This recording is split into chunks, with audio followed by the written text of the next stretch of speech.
खुदावंद यीशु मसीह के नाम में आप सबको सलाम। हम आज निकालेंगे मत्ती की अंजील और उसका 21वां बाब और उसकी आयत नंबर 4 से लेकर आयत नंबर 16 तक हम तिलावत करेंगे। ये इसलिए हुआ कि जो नबी की मार्फत कहा गया था वो पूरा हो कि सयून की बेटी से कहो कि देख तेरा बादशाह आता है, वो हलीम है और गधे पर सवार है, बल्कि लादू के बच्चे पर। बस शागिर्दों ने जाकर जैसा यीशु ने उनको हुक्म दिया था वैसा ही किया और गधी और बच्चे को लाकर अपने कपड़े उन पर डाले और वो उन पर बैठ गया। और भीड़ में के अक्सर लोगों ने अपने कपड़े रास्ते में बिछाए और औरों ने दरख्तों से डालियां काट कर राह में बिछाई। और भीड़ जो उसके आगे आगे जाती और पीछे पीछे चली आती थी, पुकार पुकार कर कहती थी, इब्ने दाऊद को होशाना, मुबारक है वो जो खुदावंद के नाम पर आता है, आल में बाला पर होशाना। और जब वो यरूशलेम में दाखिल हुआ तो सारे शहर में हलचल पड़ गई और लोग कहने लगे कि ये कौन है। भीड़ के लोगों ने कहा कि ये गलील के नासरत का नबी यीशु है। और यीशु ने खुदा की हैकल में दाखिल होकर उन सबको निकाल दिया जो हैकल में खरीदो फरोख्त कर रहे थे और शराफों के तख्तों और कबूतर फरोशों की चौकियां उलट दी और उनसे कहा कि लिखा है कि मेरा घर दुआ का घर कहलाएगा, तुम इसे डाकुओं की खो बनाते हो। और अंधे और लंगड़े हैकल में उसके पास आए और उसने उनको अच्छा किया। लेकिन जब सरदार काहिनों और फकीरों ने उन अजीब कामों को जो उसने किए और लड़कों को हैकल में इब्ने दाऊद को होशाना पुकारते देखा तो खफा होकर उससे कहने लगे कि तू सुनता है कि ये क्या कहते हैं। यीशु ने उनसे कहा, हाँ, क्या तुमने ये कभी नहीं पढ़ा कि बच्चों और शीरखारों के मुंह से तूने हमद को कामिल कराया। आमीन। ये सारा वाकया हम जानते हैं, इस सारे वाकये से वाकिफ हैं कि खुदावंद यीशु मसीह अपने शागिर्दों के साथ यरूशलेम में दाखिल हुए हैं।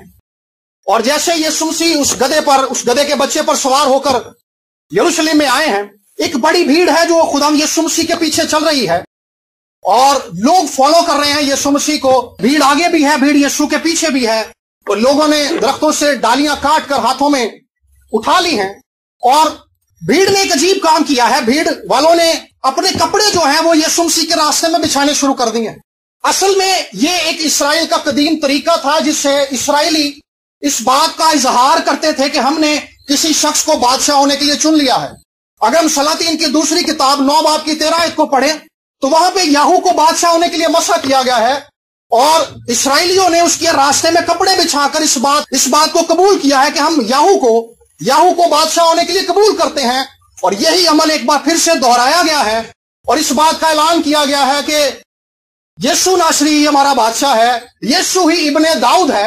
और उन्होंने नारे लगाए हैं, इब्ने दाऊद को होशाना, आल में बाला पर होशाना।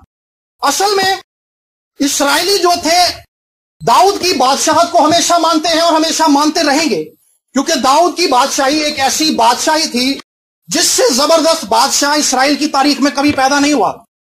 और दाऊद की नस्ल के बादशाह आए, लेकिन उन सबके कामों को और उनकी बादशाहतों को दाऊद के साथ मुआवजा करके बयान किया गया कि वो अपने बाप दाऊद की राहों पर चले, वो अपने बाप दाऊद की राहों पर नहीं चले। उसकी वजह यह थी कि दाऊद की हुकूमत, दाऊद की सल्तनत एक ऐसा नमूना थी जो आने वाले बादशाह, आने वाले मसीह की बादशाही का ऐलान था। ये एक तमसील थी जिसके वसीला से इसराइलियों को पता था कि जिस तौर से दाऊद बादशाह ने फतुहात की हैं, कौमों को मगलूब किया है और खुदा की कुदरत को इसराइल में जाहिर किया है, इसी तौर से मसीह आएगा जो दाऊद का बेटा होगा, जो इब्ने दाऊद होगा, वो इसी तौर से इसराइल को रिहाई देगा, इसी तौर से इसराइल के घराने पर हुकूमत करेगा। और आज एक बार फिर से उसके रास्ते में कपड़े भी बिछाए गए हैं, कबूल भी किया गया और फिर से ये नारे लगाए गए हैं, इब्ने दाऊद को होशाना। ऐलान किया गया है कि दाऊद का बेटा मसीह जो आने वाला था वो आ चुका है। और एक और हवाला पढ़ेंगे, बड़ा जबरदस्त हवाला है, यशुआ की किताब उसका 3रा बाब और उसकी आयत नंबर 9 और 10। और यशुआ ने इसराइल से कहा कि पास आकर खुदावंद अपने खुदा की बातें सुनो। यशुआ कहने लगा कि इससे तुम जान लोगे कि जिंदा खुदा तुम्हारे दरमियान है और वो ही जरूर केनानियों, हित्तियों और हुइयों और फर्जियों और जरजासियों और अमूरियों और यबूसियों को तुम्हारे आगे से दफा करेगा। यशुआ से खुदा ने कलाम किया है और यशुआ ने वो कलाम इसराइल को बताया है। वो कलाम क्या है कि खुदा ने कहा है कि तुम इस बात से जान लोगे कि जिंदा खुदा तुम्हारे दरमियान में है जब तुम इर्द गिर्द की कौमों को जिनका जिक्र हमने पढ़ा, हित्ती है, हुई है, फर्जी है, जो जासी है और केनानी है, यशुआ ने कहा कि जब तुम इन कौमों को मगलूब होता हुआ देख लो, जब तुम इन कौमों को कनान से निकलता हुआ देख लो, तो जान लेना कि खुदावन जिंदा खुदा तुम्हारे दरमियान में है। और हम देखते हैं कि कज़ात की किताब में ये कौमें मजबूत हो गई, लेकिन इन कौमों को शिकस्त दाऊद ने दी थी। इन कौमों को इस मुल्क कनान से दफा दाऊद ने किया था, और एक बार फिर से दाऊद को इनको मगलूब करने के वसीला से, दाऊद की मौजूदगी के वसीला से इस नबूवत की फुलफिलमेंट होती है कि खुदा, लश्करों का खुदा, इसराइल का बादशाह, इसराइल का जिंदा खुदा एक बार फिर से दाऊद की हुकूमत में इसराइल के बीच में है। और इससे पहले कहा गया था, जब अहद का संदूक जो थे फिलिस्ती ले गए थे, तो कहा गया था कि हशमत इसराइल से जाती नहीं, क्योंकि खुदावन के अहद का संदूक जाता रहा। खुदा ने मूसा से कहा था कि तू खैमागाह को लश्करगाह से बाहर लगाना, मेरे खैमे को लश्करगाह से बाहर लगाना, क्योंकि ये कौम इस काबिल नहीं है, ये गर्दनकश कौम है कि मैं इनके बीच में रहूं। लेकिन दाऊद वो बादशाह है, दाऊद वो शख्स है जिसके वसीला से, जिसकी हुकूमत में, जिसकी सल्तनत में इसराइल ने एक बार फिर से अपने दरमियान में खुदा को पाया। दाऊद के दौरे हुकूमत में खुदा ने इसराइल को इर्द गिर्द की कौमों के जुल्म से रिहाई दी, इर्द गिर्द की कौमों के जुल्म के लट को तोड़ दिया, और खुदा एक बार फिर से इसराइल के बीच में था। आज जब यीशु मसीह गधे पर सवार होकर यरूशलेम में, जो इसराइल का दारुल हुकूमत था, जैसे हमारा इस्लामाबाद है, यरूशलेम के अंदर दाखिल हुआ है, तो फिर से ये नारा बुलंद किया गया है, इब्ने दाऊद को होशाना। यानी जैसे दाऊद ने उन कौमों को मगलूब किया, जैसे दाऊद ने उन कौमों को शिकस्त दी थी, इसी तरह से एक बार फिर से रिहाई देने वाला हमारे बीच में आ गया है।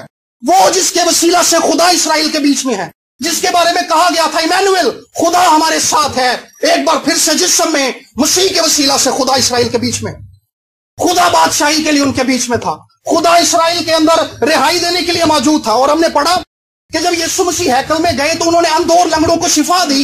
यीशु ने एक बार फिर से बता दिया कि रिहाई देने वाला फिर से आ गया है, निजात देने वाला फिर से आ गया है, शिफा देने वाला फिर से आ गया है, जुल्म के लट को तोड़ने वाला एक बार फिर से आ गया है, बादशाह एक बार फिर से आ गया। मेरे अजीजों, यीशु मसीह नासरी ही इस दुनिया के अंदर रिहाई को जाहिर करता है। आज भी यीशु ने कहा था कि मैं दुनिया के आखिर तक हमेशा तुम्हारे साथ हूं। यीशु मसीह दुनिया के आखिर तक हमारे साथ, आप सबके साथ है, जितने यहां पर हम बैठे हुए हैं, यीशु मसीह हमारे साथ है। जिस तौर से वो इसराइल के अंदर रिहाई देता था, वो आज भी हमारे दरमियान मौजूद है ताकि हमें रिहाई दे। हम ये सोचकर परेशान होते हैं कि हम तो अरसे दराज से 20 साल से 25 साल से 35 साल से मसाइल के अंदर जकड़े हुए हैं, हमारे मसाइल का तो हाल ही नहीं हो रहा, गुर्बत हमारा पीछा नहीं छोड़ रही, जिंदगियों को मसाइल ने जकड़ा हुआ है, इब्लीस ने जकड़ा हुआ है, और हम मसाइल के अंदर रोज बरोज फंसते चले जा रहे हैं, हमारे मसाइल का तो हल नहीं हो रहा। लेकिन इसराइल को इस बात की समझ आ गई थी कि रिहाई देने वाला आ चुका है, और एक बड़ी भीड़ उसका पीछा कर रही थी, क्योंकि उन्हें पता चल चुका था कि यही फिल हकीकत मसीह है और मसीह ही रिहाई देने वाला है। तो जिस तरह से मसीह ने उस वक्त रिहाई दी, और अमाल की किताब में लिखा है कि वो जो इब्लीस के हाथों दुख सहते थे, मसीह उन्हें रिहाई देता फिरा। मसीह आज भी रिहाई देता है। और हम सब जितने यहां पर बैठे हैं मेरे अजीजों, खुदा हम सबसे मोहब्बत करता है। खुदा हमसे इस कदर मोहब्बत करता है कि उसने हमारी रिहाई के लिए, हमारी निजात के लिए, हमारी गुनाहों की माफी के लिए, हमारी बरकत के लिए मसीह यीशु को इस दुनिया में भेज दिया। हमारे यहां आजकल बरकत का जो कॉन्सेप्ट प्रीच किया जा रहा है वो आधा कॉन्सेप्ट है। कहा जाता है कि दिया करो तुम्हें भी दिया जाएगा, ये बात बाइबल में लिखी हुई है, लेकिन ये बरकत की आधी तशरीह है। खुदा और इंसान के बीच में एक ऐसी रुकावट है, एक ऐसा डेडलॉक है, एक ऐसी दीवार है जिसको इंसान अपने तरीके से, अपनी कोशिश से अबूर नहीं कर सकता, क्योंकि इंसान कर नहीं सकता था। इंसान के पास खुदा तक रसाई हासिल करने के लिए, खुदा के हुजूर में खड़े होने के लिए, खुदा के आगे हाजिर होने के लिए कोई चीज मौजूद नहीं है, कोई काम मौजूद नहीं है, और खुदा इस बात को जानता था। खुदा ने इसलिए यीशु को इस दुनिया में भेज दिया।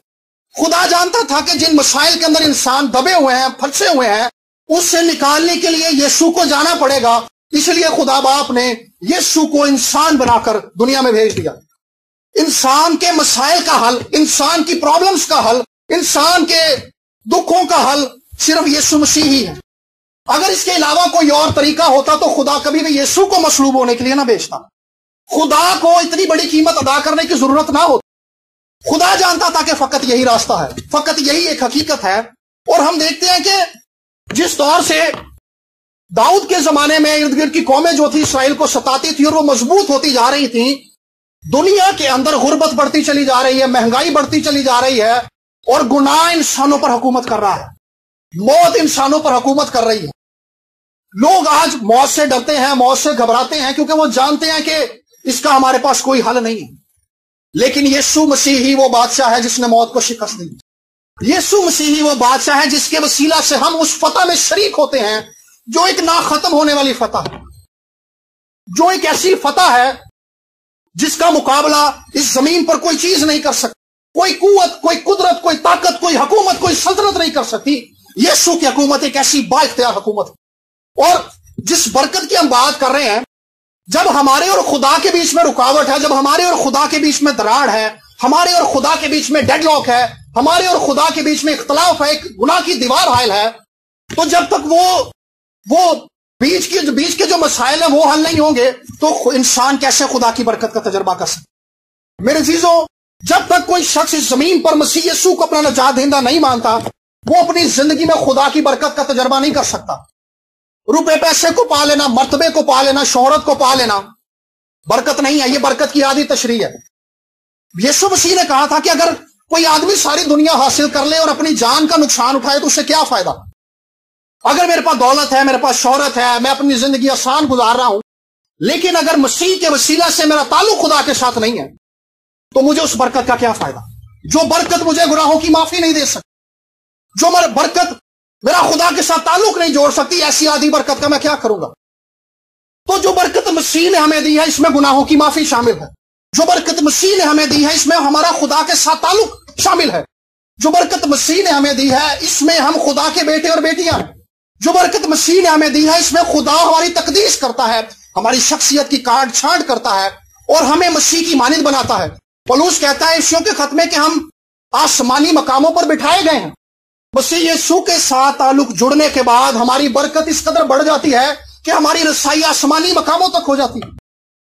یہ وہ برکت ہے جس کا تجربہ کوئی بھی انسان اس وقت تک نہیں کر سکتا جب تک وہ اپنی زندگی یسوع کو نہیں دیتا, کیونکہ حقیقی برکت کا تجربہ مسیح میں آنے کے بعد ہوتا ہے.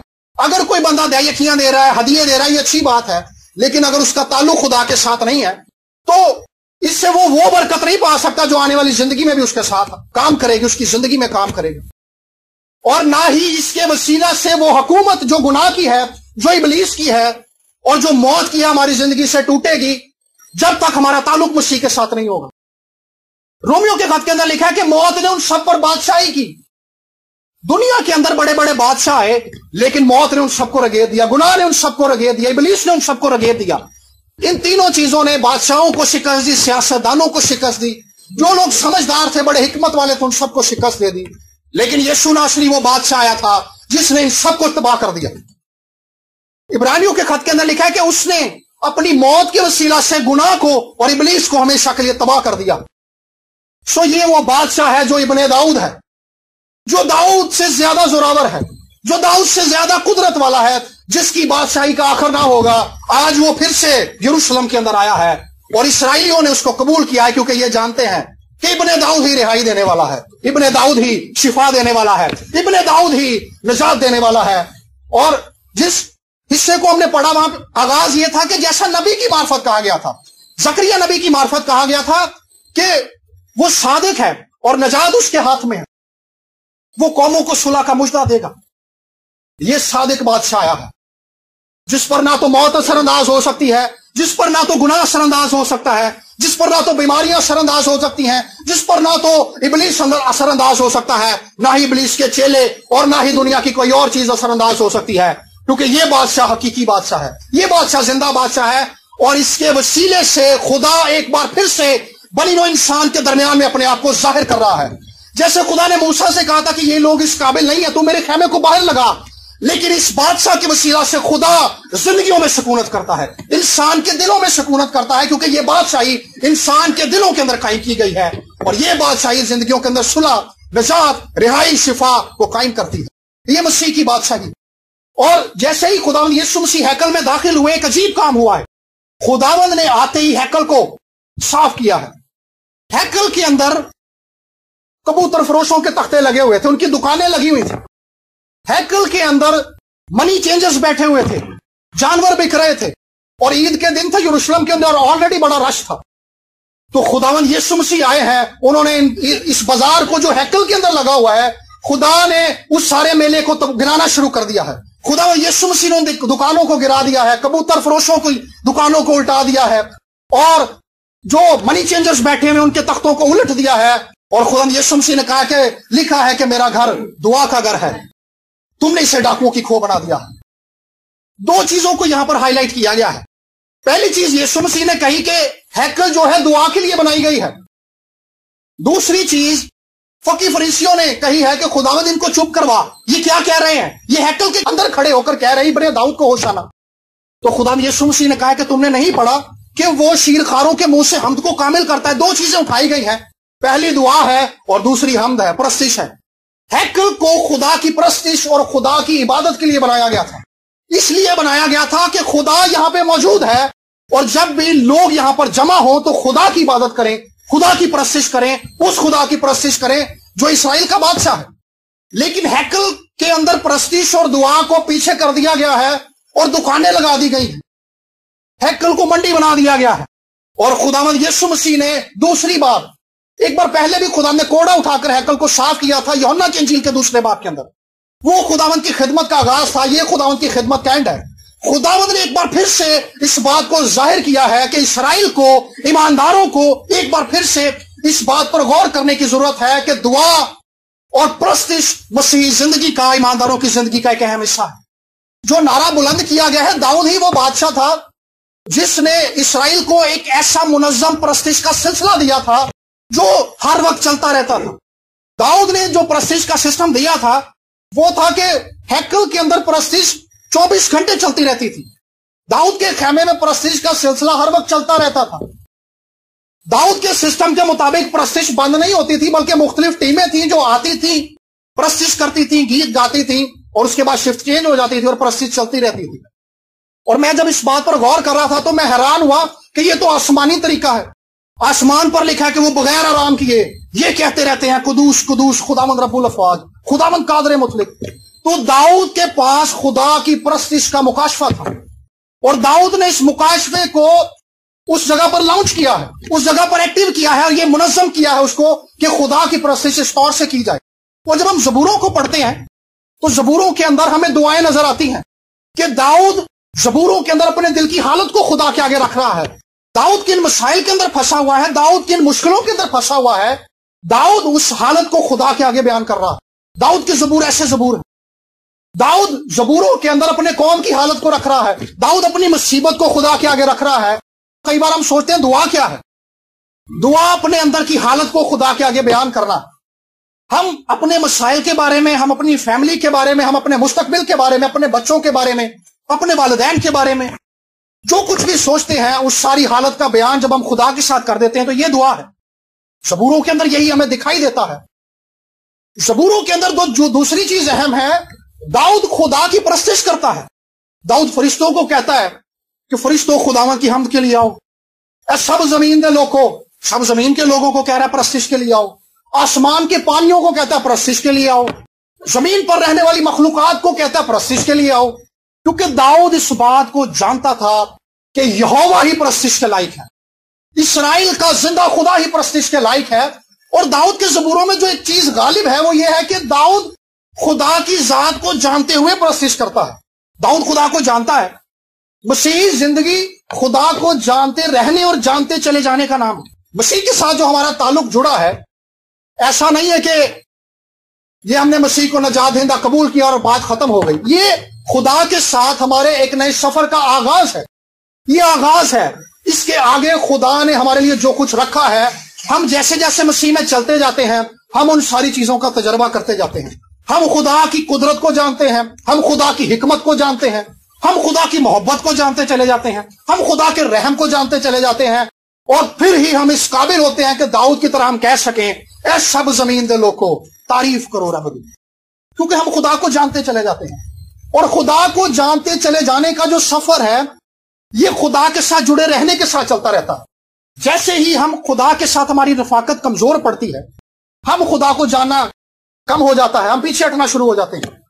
لیکن خدا چاہتا ہے کہ مسیح کے وسیلہ سے جو رفاقت جوڑی گئی ہے وہ خدا کے ساتھ قائم رہے، اور ہم خدا میں نئی نئی ڈسکوریز کریں، ہم خدا میں اس بات کو سمجھ سکیں کہ میں مسیح میں کیا ہوں۔ آپ سب جتنے بیٹھے ہوئے ہیں، آپ سب مسیح میں کیا ہیں، آپ اپنی ذات کو مسیح کی محبت میں اور خدا کی حضوری میں بیٹھ کر دریافت کر سکیں کہ آپ سب خدا کے نزدیک کیا ہیں۔ آپ سب خدا کے حضور میں اس قدر اہمیت کے حامل ہیں کہ آپ سب کی رہائی کے لیے اس نے بیٹے کو مصلوب ہونے کے لیے بھیجا۔ تو داؤد کا جو تعلق تھا وہ اس قدر گہرا تھا کہ وہ روز بروز خدا کو جانتا ہے، اور جیسے جیسے وہ جانتا چلا جاتا ہے اس کے اندر پرستش کا جذبہ بڑھتا چلا جا رہا ہے۔ پرستش جو ہے صرف گانا نہیں ہے، صرف گانے تک محدود نہیں ہے، یہ اس کا ایک حصہ ہے۔ پرستش اپنی محبت کا اظہار خدا کے ساتھ کرنا ہے۔ ہمارے دل میں خدا کے لیے جو جذبات ہیں، ہمارے دل میں خدا کے لیے جو محبت ہے، اس کا اظہار خدا کے حضور میں بیٹھ کر کرنا، یہ پرستش ہے۔ اس نے عطردان یسوع کے قدموں میں انڈیل دیا تھا، یہ پرستش تھی۔ اس نے اپنی قیمتی چیز کو یسوع کے قدموں میں انڈیل کر اپنی محبت کا اظہار کیا تھا۔ اور پولس رسول کہتا ہے کہ اپنے بدن ایسی قربانی ہونے کے لیے نظر کرو جو زندہ، پاک اور بے عیب اور خدا کو پسندیدہ ہے، یہی تمہاری معقول عبادت ہے۔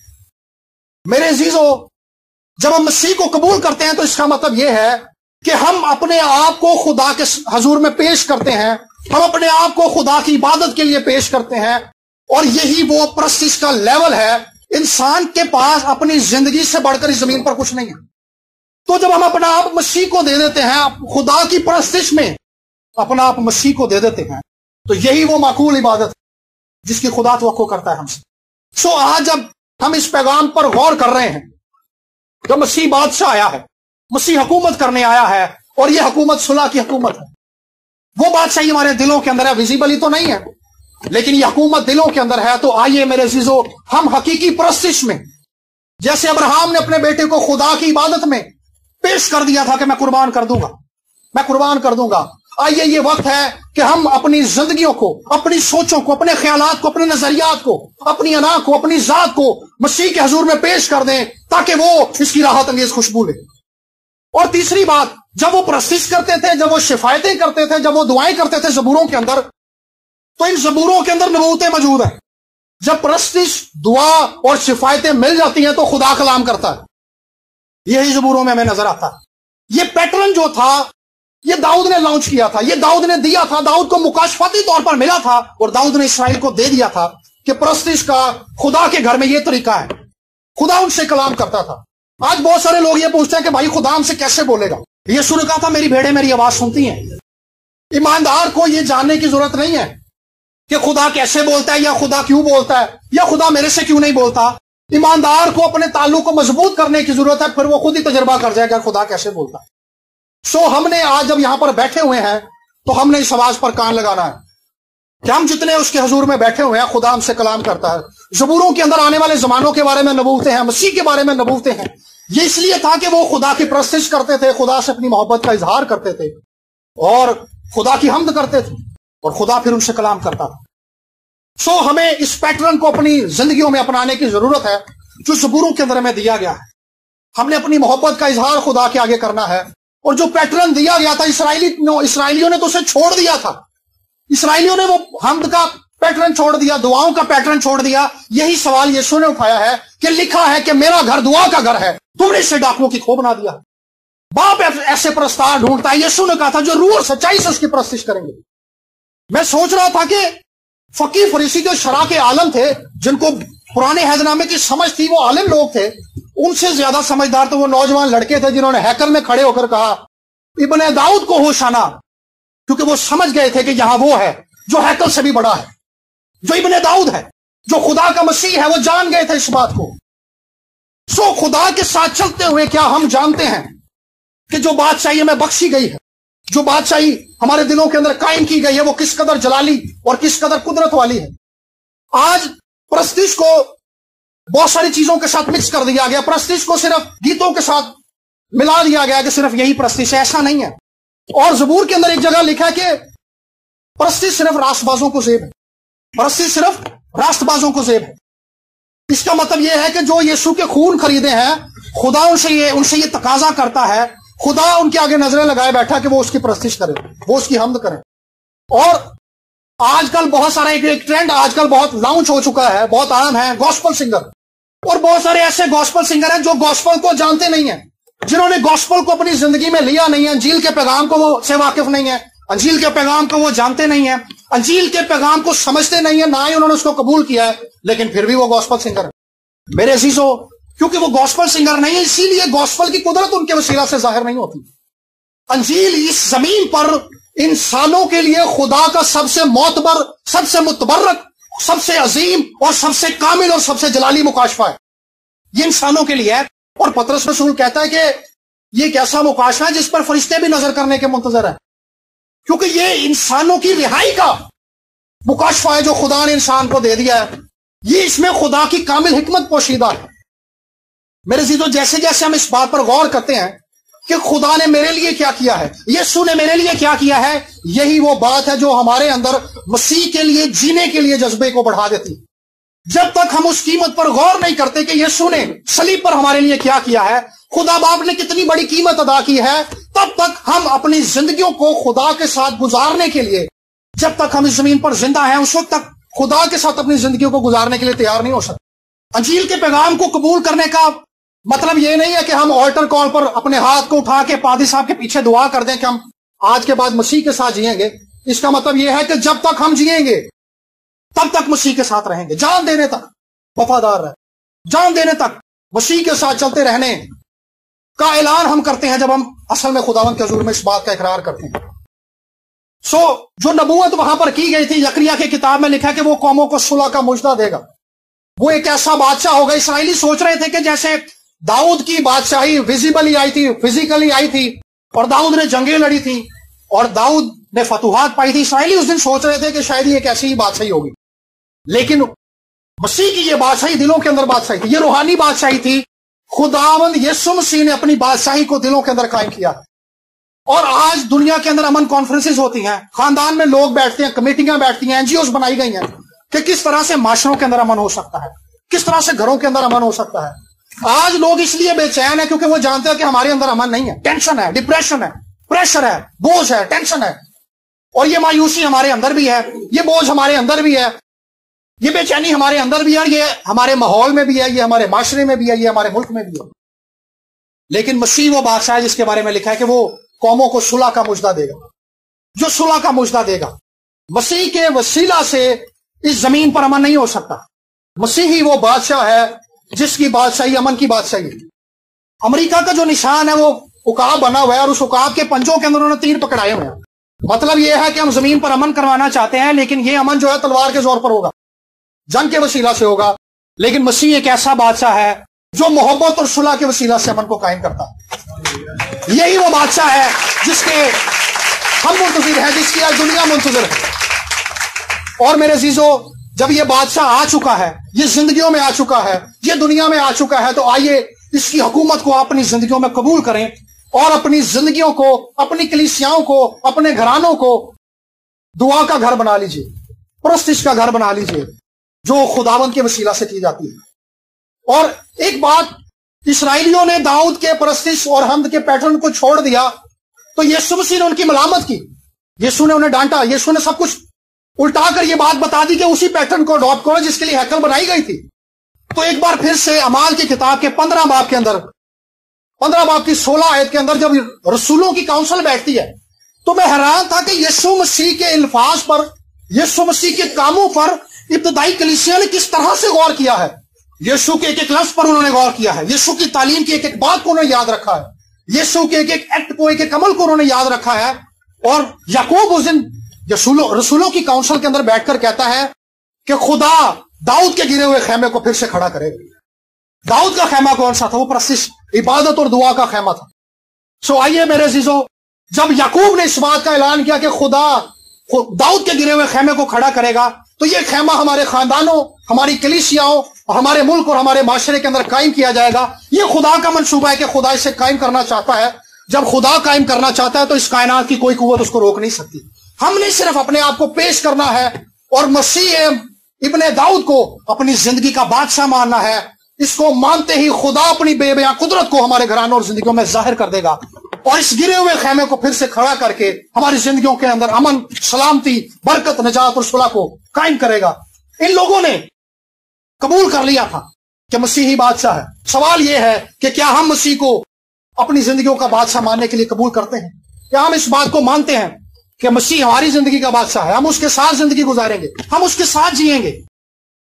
कई बार हम सोचते हैं हम तो कमजोर हैं, रसूल भी कमजोर थे, पतरस भी कमजोर था, लेकिन यीशु मसीह इनसे मोहब्बत करता था। वो हम सबसे मोहब्बत करता है, हमारी कमजोरी के बावजूद वो हमसे मोहब्बत करता है, क्योंकि वो हमारी कमजोरियों को अपनी कुदरत से तब्दील कर देता है। हमारी कमजोरी को हमारे अंदर से निकाल कर अपनी कुव्वत हमें दे देता है। जिस जगह पर हम कमजोर होते हैं खुदा अपनी कुव्वत हमें दे देता है। सो आइए इस बादशाह को अपनी जिंदगी में कबूल करें, अपनी जिंदगियों का बादशाह इब्ने दाऊद को बना लें, क्योंकि यही वो बादशाह है जिसकी दुनिया मुंतजर थी, जिसका इसराइल मुंतजर था। और यही बादशाह इस जमीन पर हमारी जिंदगियों में, हमारे घरानों में और हमारे मुल्क में अमन ला सकता है, और इसके अलावा कोई नहीं है। आइए आंखों को बंद करेंगे और इस बात पर गौर करेंगे कि इब्ने दाऊद को होशाना, इब्ने दाऊद ही नजात देता है, वो सादिक है और नजात उसके हाथ। हालेलुया। आइए कुछ देर के लिए हम दुआ मांगना शुरू करेंगे और अपनी जिंदगियां खुदा यीशु मसीह के आगे झुकाना शुरू करेंगे, और मैं पासे सजा से गुजारिश करूंगा कि वो हम सबके लिए दुआ करें।